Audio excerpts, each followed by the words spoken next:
আপনাদের সামনে দেখতে পাচ্ছেন এটা হলো আইটেল A49 প্লে।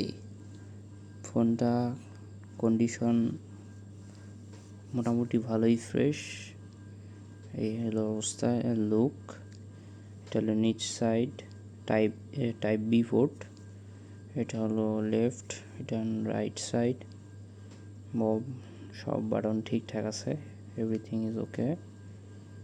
উপরে হেডফোন জ্যাক, এই হলো display and fingerprint face lock উভয় কাজ করে। এই যে আপনাদেরকে যদি দেখাই, এই যে আমার ফিঙ্গারপ্রিন্ট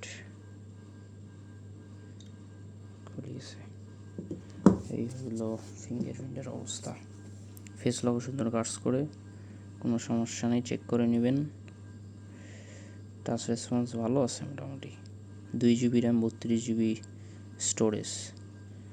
দেন আমি যদি সেটিংসে যাই, সেটিংসে গিয়ে মাই ফোন, দেন হচ্ছে এই যে A49 প্রে,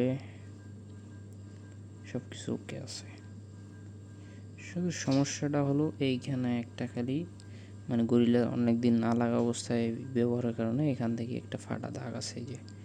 কিন্তু এখানে রেসপন্স ঠিক আছে, কোনো সমস্যা নাই। ডিসপ্লের মধ্যে কোনো ডেন্ট কিচ্ছু নেই। গরিলা আমি লাগাই নিয়েছি পরে, অনেক দেরি লাগাইছি, সব কিছু ওকে আছে। ওকে, ক্যামেরাও ভালো আছে। ক্যামেরা যদি দেখাই, ক্যামেরা ভালো আছে। ফ্রন্ট ক্যামেরায় যে এটা হলো ব্যাক ক্যামেরাও ঠিকঠাক। মানে ফোন ওকে, আপনি যে কোনোই চালাইতে পারবেন, সুন্দরভাবে চলে যাবে আপনার সব কিছু। ওকে, তো নিলে আমাকে ফোন দিতে পারবেন, কোনো সমস্যা নাই।